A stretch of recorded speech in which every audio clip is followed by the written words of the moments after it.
Welcome to the Fall 2020 Ladies Big Book Study Recording Series. My name is Kimberly and I am a recovered alcoholic. I am the facilitator of a tri-weekly big book study for ladies only, and we record each session so we can share the knowledge along with you. What we do is we read the Big Book of Alcoholics Anonymous line by line. We pause on each page and have discussion time to share our experience, our strength, and our hope on each page. You are more than welcome to follow along in this series and do the work of the steps of the Big Book of Alcoholics Anonymous.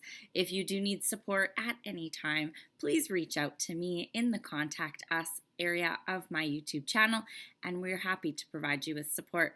The online recordings are open to men and women. Do not be discouraged, gentlemen. Our ladies' point of view may offer you a different perspective. So welcome. I hope you enjoy.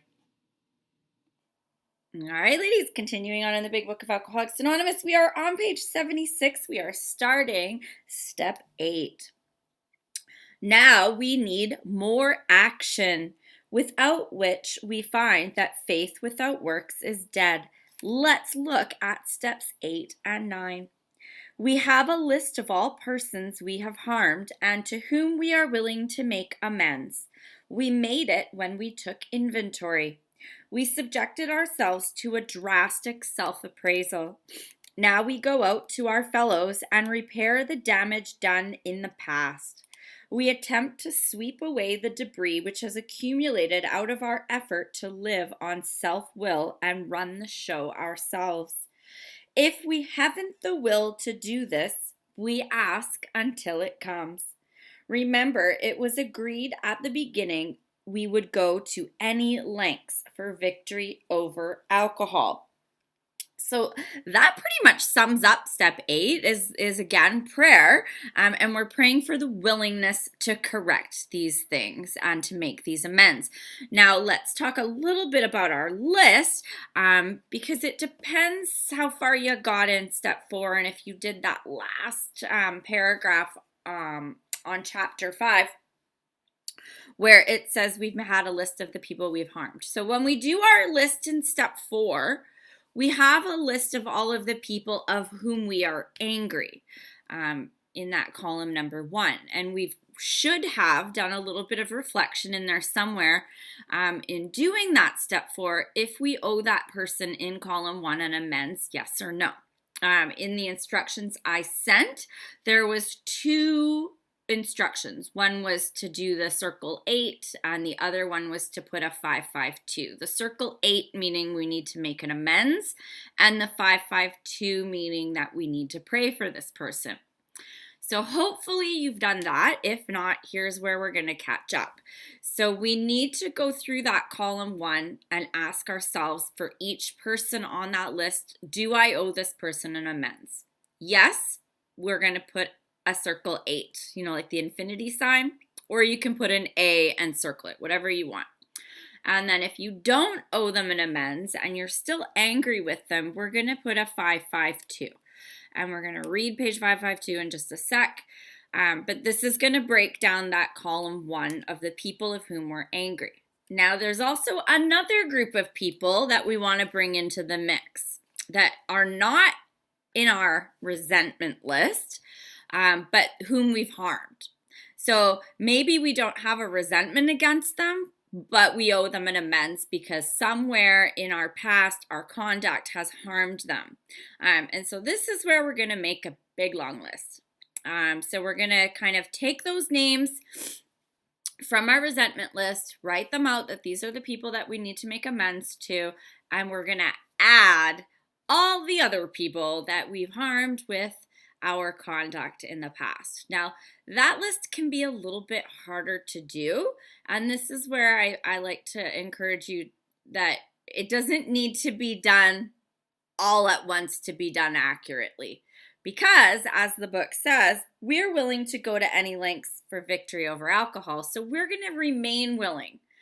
I have ones that pop up now that I forgot about. I'll be driving and I'll see someone that looks like someone and I'll remember.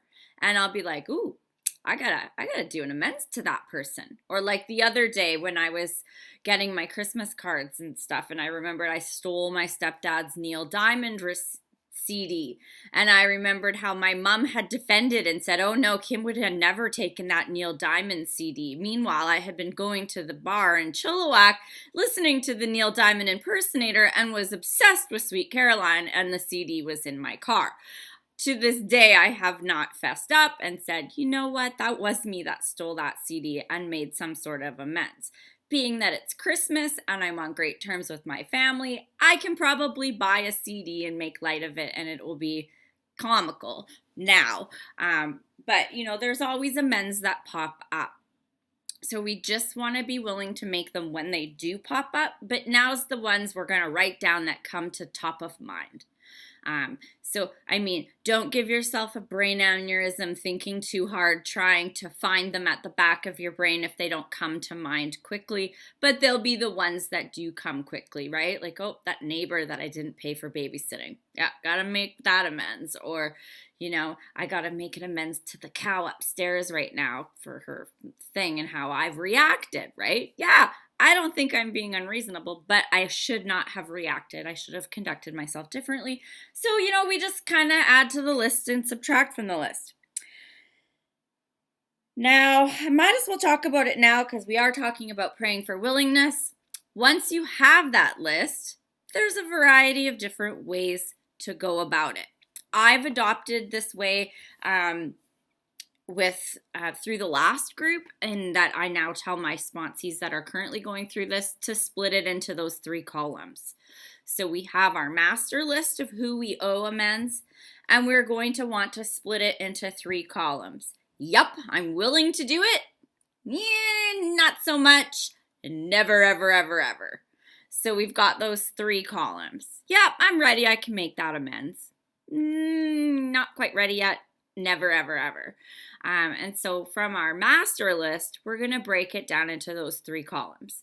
So column 1, the first column, yeah, I can make those amends. Those are the, relatively easy ones, small, seemingly easy to do amends. We don't need to pray so much for willingness to do those. I still would pray for them. And then the next column, of course, the not sure yet. Those are the ones we want to concentrate on praying for. We want to pray for the willingness to go make those amends. For now, keep out of mind those other ones, the never, ever, ever ones, because we'll just concentrate on those 2 first columns, because as we complete the ones in the first column, some of the ones in the second column will start to shift into that first column. So usually what happens, because we're praying for the willingness and we're making those easy amends, we find that good things start happening and we become even more willing to look at that middle column. And as we shift that column, then the other one sometimes comes a little bit closer. So does that make sense to everyone? Ish. Conversation. Questions, comments, experiences, willingness to make amends is what we're looking for. And it's prayer. All right, let's keep reading. Probably there are still some misgivings. As we look over the list of business acquaintances and friends we have hurt, we may feel diffident about going to some of them on a spiritual basis. Let us be reassured. To some people, we need not and probably should not emphasize the spiritual feature on our first approach. We might prejudice them. But at the moment, we are trying to put our lives in order. But this is not an end in itself.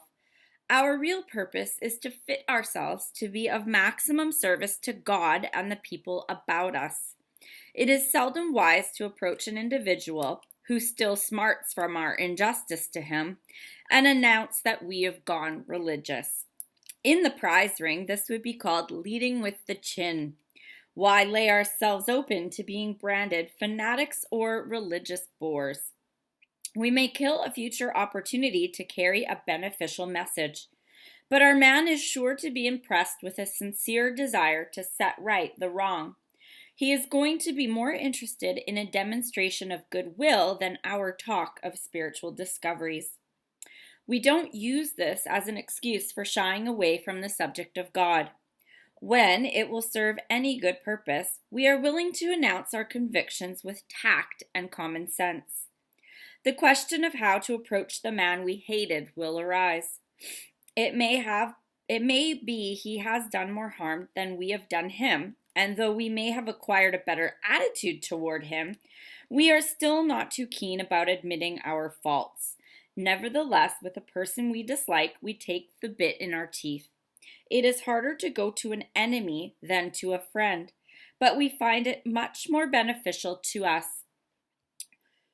We go to him in a helpful and forgiving spirit, confessing our former ill feeling and expressing our regret.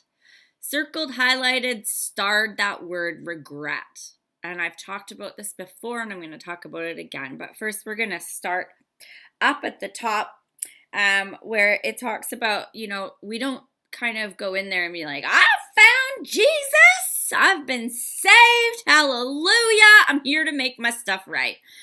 Probably not the most tactful, classy way to do it.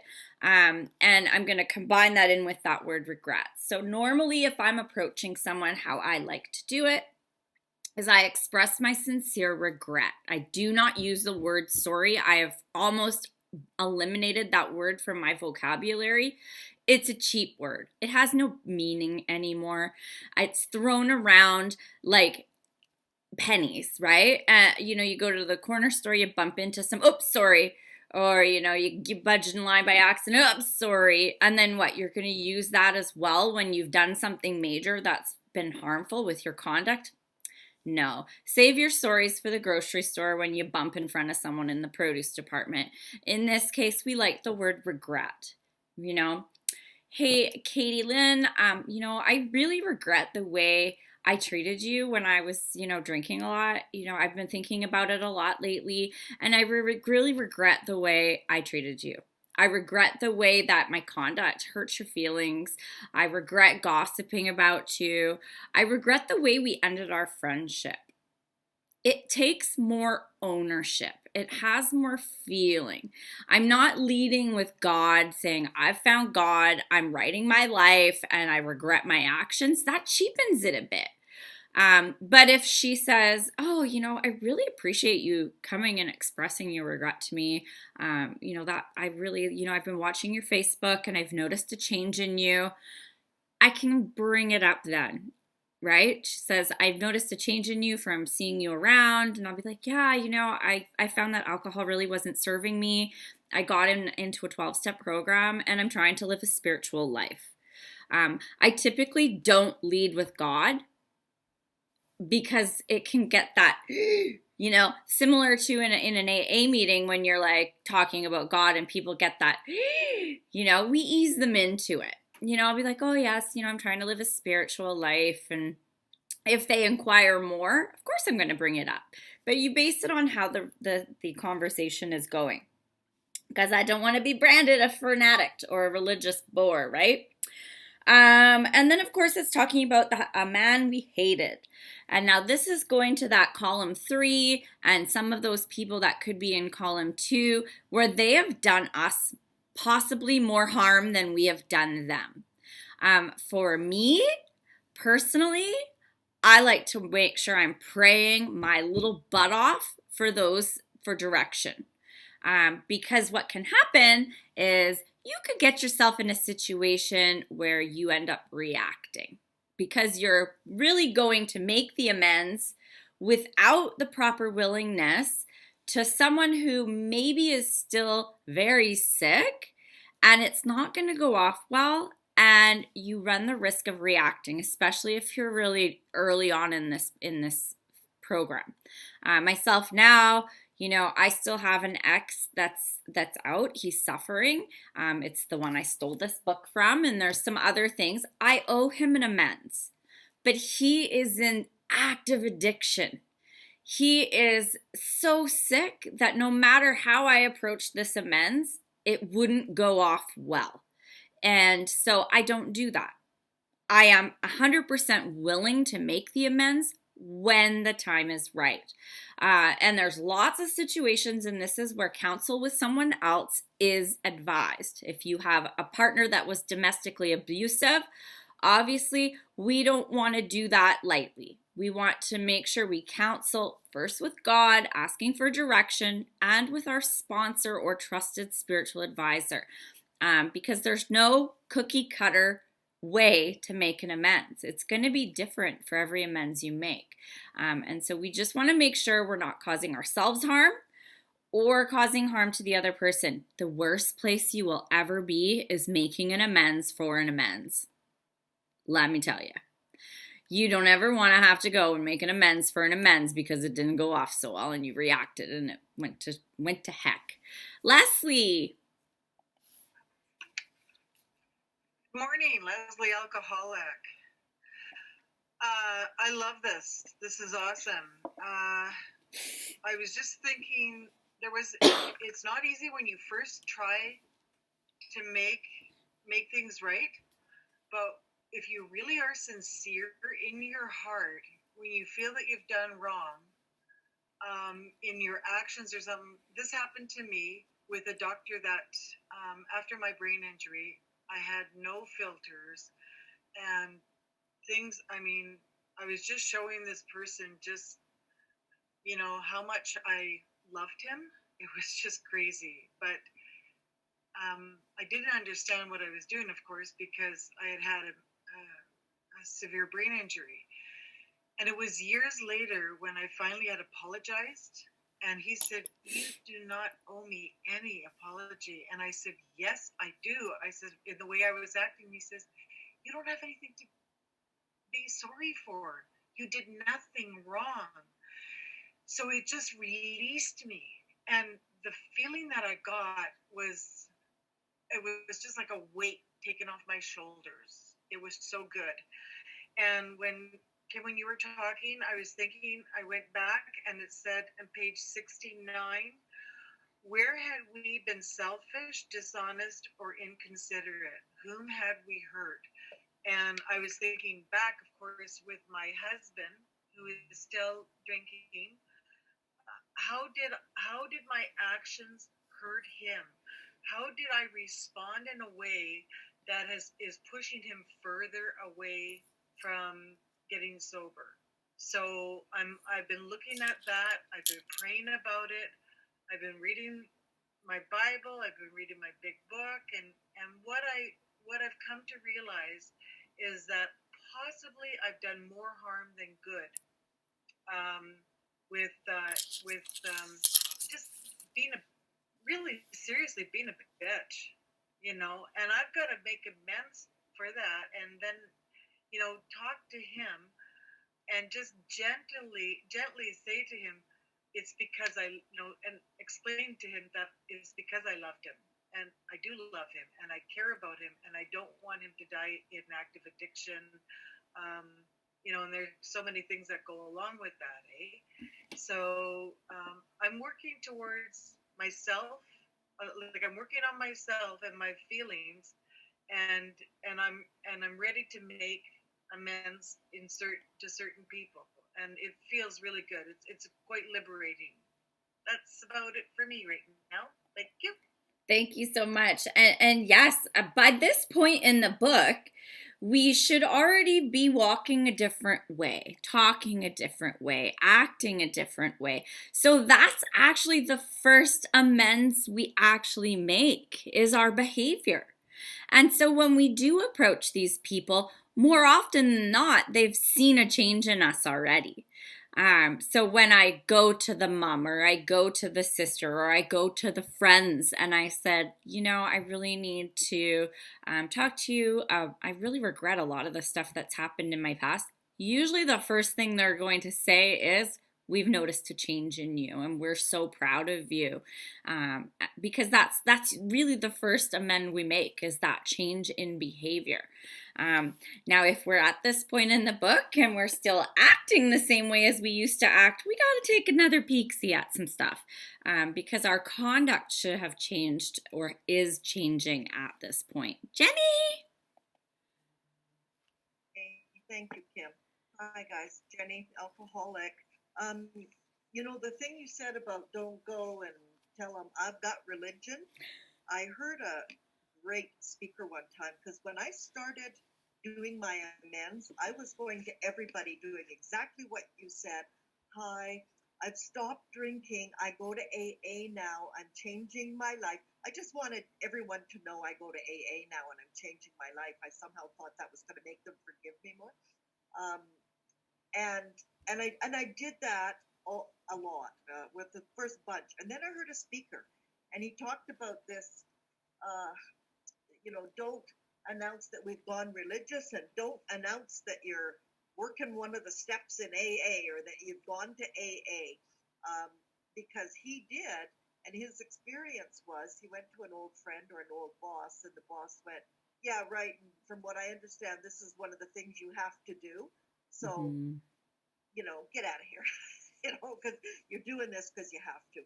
And it just something just went, yeah, you know what? That makes so much more sense.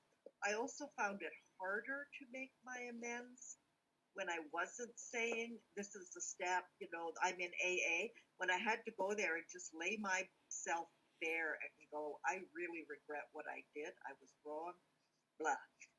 And now I do the same. If it comes back, well, I don't, thank you God, I don't have to make amends very often these days, but everybody knows anyways, and it's usually people in AA that I have to make amends to. So, but after that, I if they asked, I would say, yeah, I'm just trying to change my life. I'm trying to change my life and go that way. Just exactly what you said. So I think that's important because so many of us go out and say, as part of my program, I am here to make amends. I don't really want to, but thank you. Thanks so much. Yeah, I usually lead with something like I've been reflecting a lot over my behavior in the past, and I'm trying to live a new way of life. I really can't stand when people are like, I need to make an amends. I'm like, yeah, okay. It just, especially when it's like, they're 30 days back in, and you're just a check mark on their list. It's just like, I'm like, yeah, okay. Like, whatever. For me, the changed behavior is more important to me than anything at this point, right? Because anyone can say, I need to make an amends. I really it's like, yeah, I haven't really seen a change in you and since like 2 weeks ago in the rooms, but yeah, okay, I accept your amends, right? Like, whatever. But you can tell when it's sincere and when it's not, and the wording. I actually don't reply when I get the copy paste text messages. I can smell them from a mile away, and it's like your sponsor wrote that and you copied it and pasted it. I don't answer those. I let it go, and I let God let the person pop up in my life. Um, and there's a lady that she sent me that copy paste, and I was like, I know you didn't write that, and I know it's not sincere. I can sniff it. So just be very careful and be heartfelt, be sincere. Lee, with that beautiful sunlight coming in, you're unmuted. Go ahead. Beautiful day here in Vancouver. I'm Liam, an alcoholic, and I read this a little ahead of time, just trying to prepare for the meeting and so on like that. And I realized that I hear a lot of people say, it's my favorite part of the book, it's the favorite sentence in the book. Here it is, and they tell us what it is, and it's great. Now and I've never really felt that one certain thing fell out or jumped out at me in a really big way, and or I mean, lots of it comes in a big way, but it was, now I can call this my new favorite. And it's on page 76, and it says, remember, it was agreed at the beginning we would go to any lengths for victory over alcohol. And that doesn't just cover amends, that covers so much. I have had so much resistance to different things in this program, and can spend very much more time than what's necessary to resolve those. Especially, I had a lot of trouble with step one. I mean, I was way too superior to be powerless over anything. But it's a really good one for me to remember that I agreed to go to any lengths, and it's good for me when I'm talking to people and they feel like they're stuck, that they need to maybe put something more into action at this point now. So that's all I have to say. All the rest for the amends, really important not to be manipulating people for, yes, it's okay, it's great, all the rest of it. I really think it's important to question our own how we do it and not to be manipulating people when we're really trying to apologize and say, I have regret. Like, I like the regret, but I don't, I think our motivations sometimes are ill. So anyway, thank you very much. Thanks, Lee. Joanne? Hi everyone, I'm Joanna. I'm an alcoholic addict. Hi everyone. I have been waiting for to bring the subject up. Oh, my phone just rang. Oh, it never fails. Okay. So, anyways, they say you practice these principles in all your affairs, and so I have this little story that I have to tell you. So, I'm a teacher and I work with children, and I had kindergarten and second graders out on the playground, and there was a moment where two collided, a second grader and a kindergartner, and all I know, I didn't see it, but all I know is the kindergartner was crying really hard, and another staff member dealt with it, and the kindergartner was just not feeling happy, and I'm near the slide, and the second grader comes over to me and says, I don't feel good.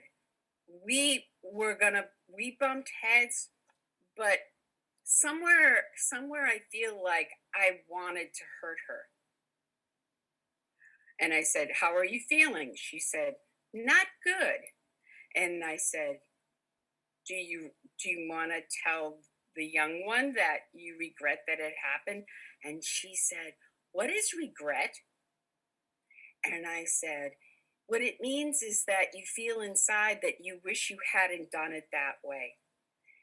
Oh my God, I'm tearing up. She looks at the kindergartner at the top of the slide and she says, I regret that I hurt you. And the kindergarten looked at her and acknowledged that, and then she smiled at her. Mm. And then the second grader said that I turned to her and I said, is that all you want to feel like saying? And she's like, yeah, can I just go play now? And I went, uh-huh. And off she skipped. And it was just like as simple as that. They live in the moment, and she learned what regret was and was able to say that to the child, her friend, and just say, I regret that I had done that. And it was just an amazing moment. So I've been waiting to share that because it was just really cool that we can have these tools for ourselves and then we can teach other people how to do this. Thank you. Thank you so much, Joanne. That's a great story. Fern. Hi everyone, I'm Fern and I'm an alcoholic. I'm feeling really uncomfortable right now, and I realized, I guess, in the regret word, the regret word and harms done to others. Yeah, it's interesting because I don't know, maybe I guess I was ready to hear the message or the way we're doing the big book study. It's really peeled back a huge, like more than one layer, lots of layers in a short time, and I really think what it is showing me is that I haven't done a thorough house cleaning.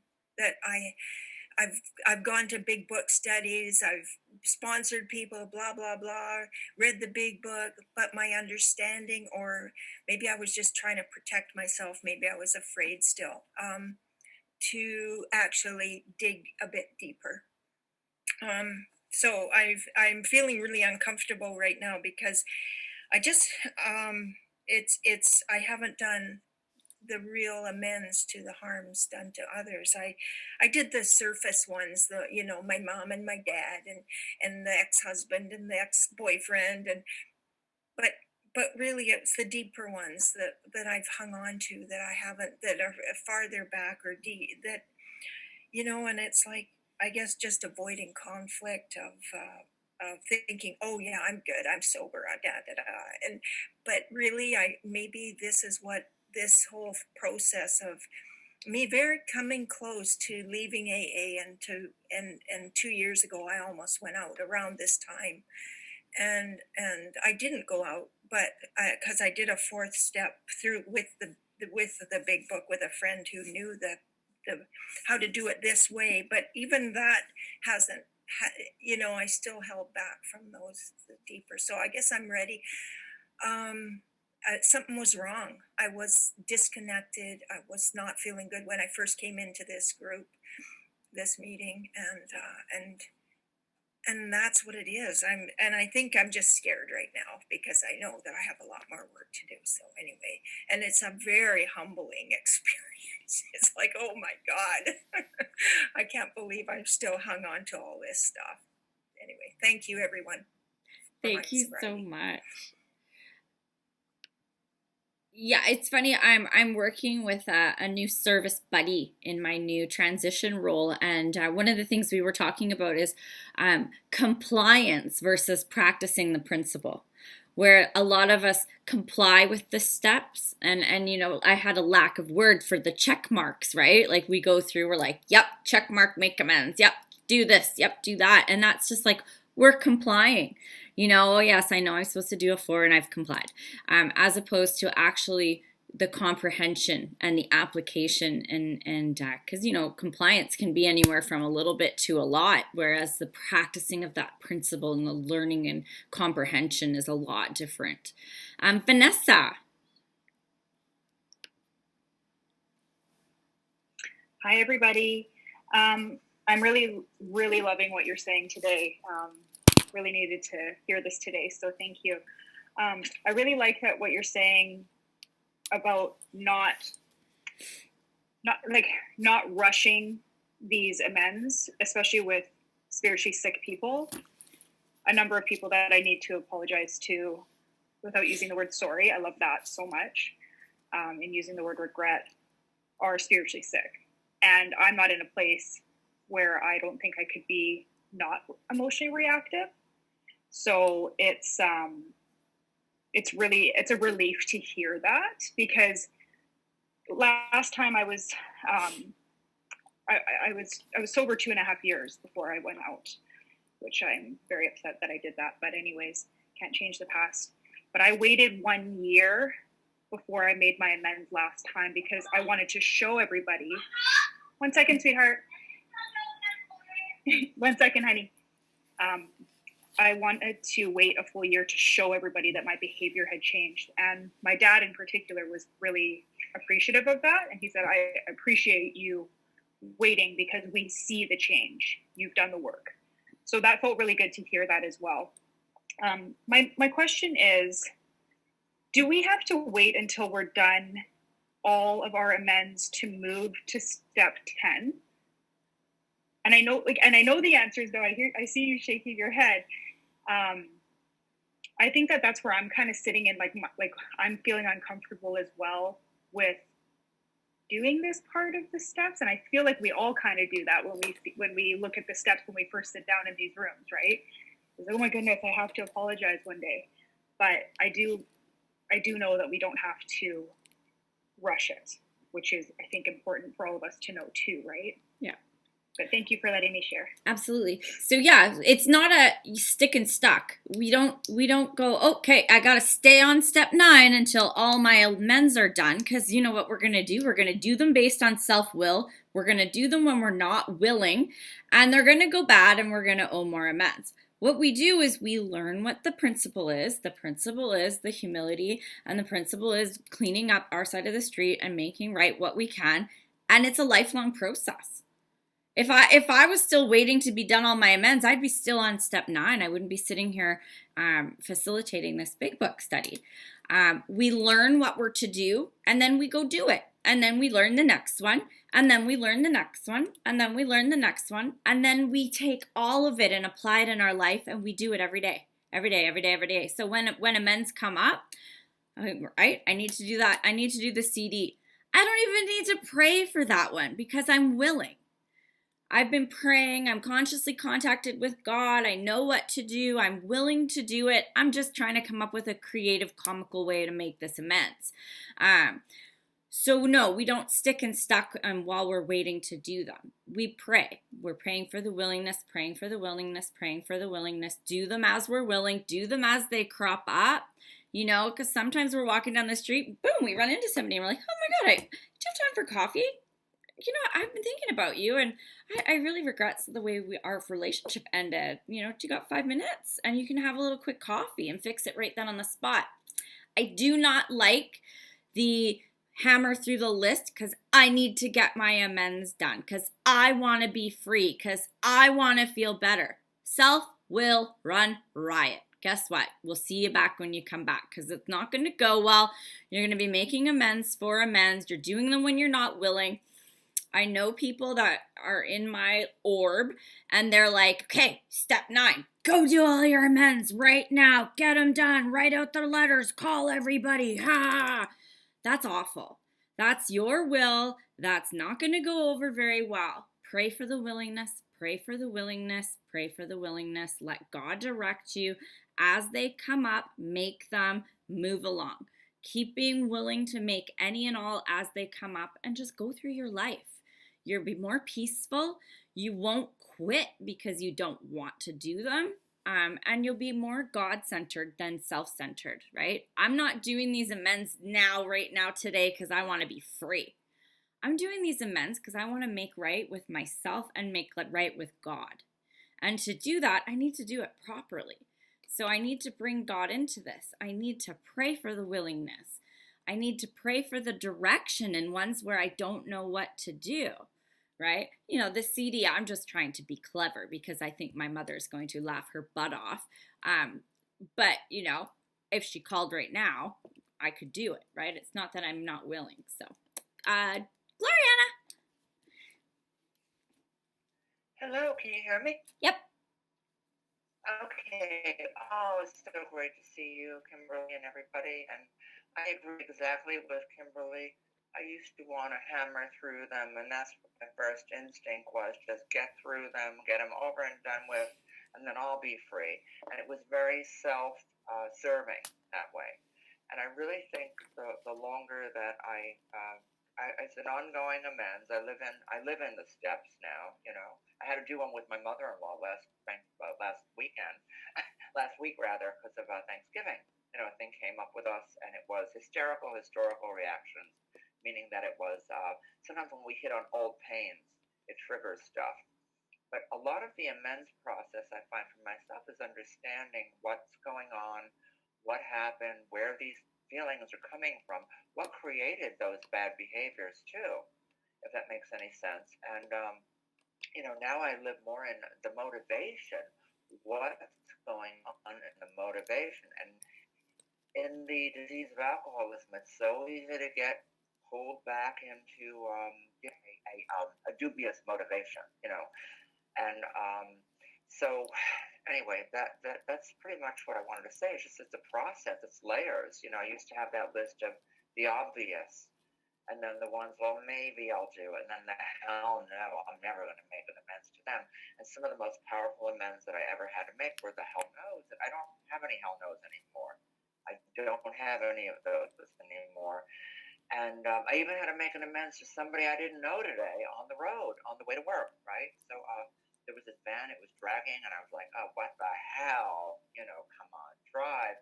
And obviously there was something not right, and they were looking at their GPS. But then what happened is they turned into a liquor store, and I said, oh, my God, that person might have been in DTs. You know, somebody going into a liquor store very early, something's going on, you know, especially driving that way. And then I just was like, there before the grace of God go I, and I prayed for them. So, yeah, that's it. It's the motivation, the willingness, definitely, and process, layers of recovery.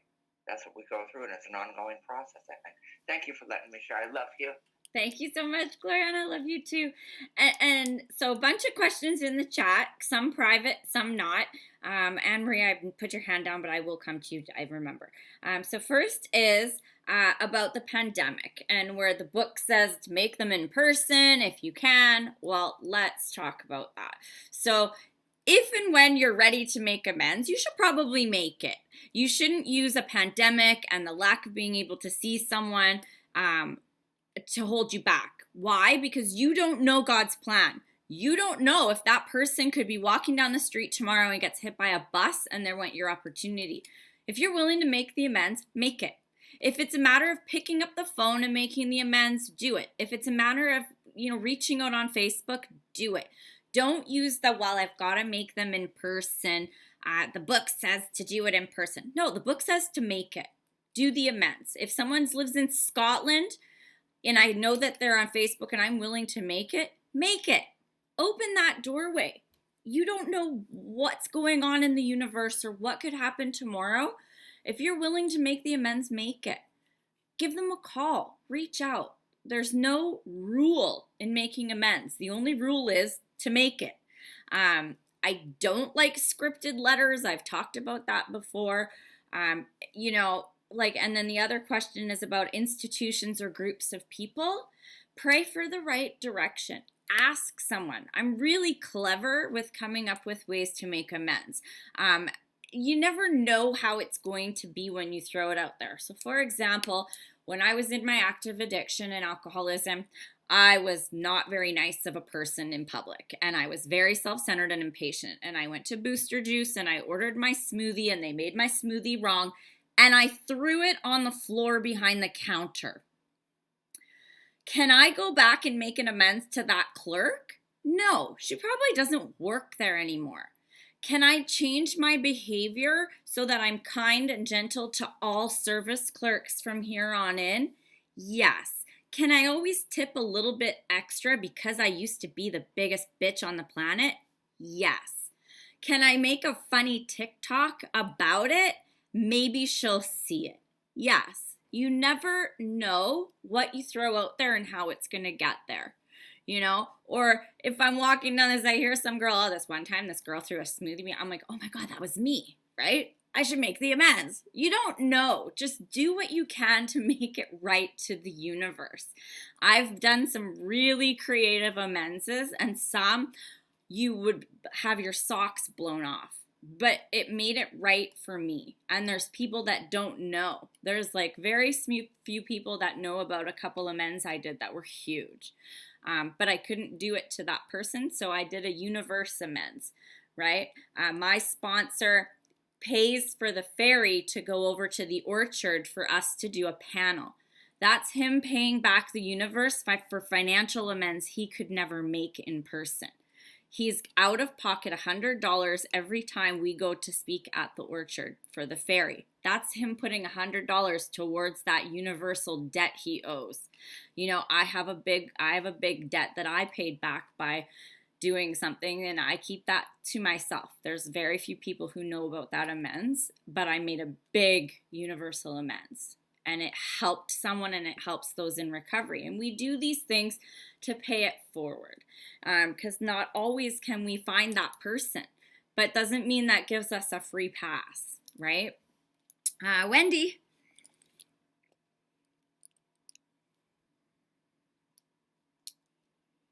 Hey. Hi. Wendy, alcoholic. Kim, I just really want to thank you for bringing this up because I did some amends, and I don't know, the person I was working with, I feel like I got some bad direction. I did some amends with my adult daughter that I feel like went very poorly because I told her things I think she didn't even know about that had happened in her childhood, and it was terrible. And then I had to make amends for the amends. And the other thing that I really didn't like is I did exactly what you're saying not to do, because I was directed to say, I'm in a 12-step program. I'm doing this for my recovery. And it just felt so, because the truth was I wanted to do them. In my heart, I was sincere and I wanted to do them. But when I said those words, I felt like they thought, well, you're just here for yourself. Who cares? I mean, I only got good responses from people in general, but that just felt so strange to me to say it that way. And I even kind of argued with my sponsor a little bit, like, well, that makes it sound like I'm just there to be selfish instead of because this is something that's important to me and I want to make it up to you, to the person. And I literally had the list and I went through the list. I don't know. It just, like I said, nothing. Well, that one with my daughter was bad, and I ended up stopping then. And I had almost all of them done, and I ended up stopping. I didn't do any more, and I ended up relapsing. So a few months later, I relapsed, and I know it had a lot to do with that. So I wish you'd have been around before I did them, and I'd heard this, but I'm just really glad because I was told I had to say those words, I had to do these things, and it felt off to me. The other thing that you keep talking about all the time is going to God, going to higher power. And as much as I thought I was really working the steps the right way, we were using the big book, I just don't remember being told to consult God. It was like sponsor directed instead of God directed. And I don't know, I feel like I really paid for that. And some people in my family paid for that error. So, I don't know. I'm just really grateful that you're here teaching it this way. So thanks. That's how we learn. We learn by screwing it up, and that's how we help others, right? Is that we learn from our experience. I didn't do this way the whole 4 years of my sobriety. I screwed it up for so long, and then it was like, okay, wait a minute. What's the basis of this program? Trusting and relying on God. No human power can relieve me of my alcoholism, so who am I going to look for guidance from? God. My sponsor is a fucked up alcoholic. She fucked her life up. She's not who I want to go to for advice. I consult with her because she's walked this walk before me for a long number of years. But the ultimate authority in this program is God. We have to ask for his strength and direction. We can't rush these things. And you know what? The number one thing I want to say about that, especially for this amends process, you don't know where the other person's at. God does. So, for example, my daughter and I had super strained relationship, and my sponsor had different sponsor than I have now. My previous sponsor had different advice on how I should fix it. If I would have followed her advice, I would have done what you had done. I would have hammered at my daughter. Old behaviors would have come up. And it would have gone bad. Heck, she gave me a tin of coal for Christmas last year. I cried the entire way home, but I did not react. I let her go through her process, and I kept doing my process, letting God direct me. Because what happened was she went through experiences in her life, and I went through experiences in my life, so that when the timing was right, we both had grown. And it ended up working out beautifully. Now that I think of it, she probably owes me an amends for that, Cole. But, not my business, right? Because we have a beautiful relationship now. So when we trust and rely upon God and don't insert ourselves in other people's lives, because how often did I insert myself in other people's lives? And this is where it got me, making these amends. So if I trust God and let things flow in his plan, not my plan, because I want to do my amends because I want to be free. No, I'm just willing to do all of my amends. Bring them forward to me when I'm ready to make them, God. Because then I let him bring the people into my life when I'm ready to make them and when they're ready to receive them. Because if they're not ready to receive them and I'm ready to make it, we can cause some more harm. We don't just thrust ourselves in. It is 11:51. I'm going to cut the reading off here. I will do one more share because I'm always late anyway. So as long as I'm there in the next couple of minutes, I'm good. Lori, go ahead. Okay, thank you so much, Kimberly. Real quick, I wanted to ask, my sponsor directed me to, when I have an amends that comes up and I'm ready to do it, to always ask the person if they're willing to hear it first. Well, I never would say, oh, hey, Lori, it's me, Kim. Are you ready for me to give you an amends? that sounds really awful. It doesn't sound natural. What I would do is if you popped up, see, I have a girl and she kept popping up. She kept liking my posts on Facebook. And so, of course, it came to mind. I'm like, oh my God, I owe her an amends from when we were in university. What did I do? I sent her a messenger. Hey, Brandy, nice to see you. You've been liking my stuff. I haven't seen you forever. And, I've been just thinking about all these old times in university. Do you have time for a phone call in the next little bit? Okay, So that was my next thing. Yeah. Is I ended up texting an amends, and what happened is I did do the whole. I texted it, and I did do the whole sorry, and I did do the whole. It was a little cookie cutter, and I mentioned the program of recovery. And what happened from that text amends, which my other question is it best to not do an amends over text? Because what happened is that relationship was going fine, and now I haven't heard back from that person since I texted my amends. Yeah, I would never text an amends. Okay. So No. that was probably where that went wrong. Is Yeah. I ended up texting and asking, was there anything that I know I've apologized in the past? I just wanted to let you know how sorry I was for my behavior, and I'm working on changing this behavior. Is there anything that I left out? Yeah, and I hate that line too, and we're going to discuss that line next time. I can't stand that line. That's super scripted. It's not sincere. And then when you're like, is there anything else I should apologize for? We're going to talk about that more when we read the next two paragraphs next time. Okay. But yeah, thank you. Texting that amends, you're going to need you're going to need to redo that one, in my opinion. I mean, hopefully. Something really simple, like if I text messaged somebody and I was a little bit sharp or short, if I'm texting with someone and I'm like a little bit sharp or short, I'll text back and be like, oh my gosh, I'm really sorry about my tone. That is okay. But if you're doing an actual amends, probably not by text message. So to finish out, my very last question would be, if that person has not replied, right, and has stopped, like we were on speaking basis, they have not replied, is there hope? Is there a way that in the future I can make the better amends to them? Yeah, come back on Friday, because that's the second chapter second paragraph we're gonna read next time. Okay, I'll be back. Thank you so much. Yeah, absolutely. Okay, wait, I just gotta write this down. I know that email, but I just gotta write it down to remind me. Yeah, like little simple things, like if I'm talking with like my previous boyfriend, I might have been short with him in a conversation through text, and I'll instantly fix it by text. But if it's a big amends, then no.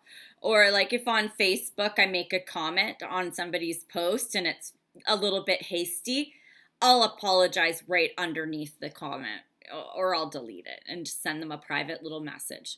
But that's like current stuff. I'm not doing historical stuff with text messages. It's like if Della and I are texting and I'm like, that, and then I'm like, oh, yeah, that wasn't very, I was like super short. Sorry, I was short with you, right? It's like super little teeny tiny ones like that. But I have to run. Linda, and I know you guys have your hands up. I have to get to my 12 o'clock GSC panel, but keep your questions for Friday, because we're going to do the same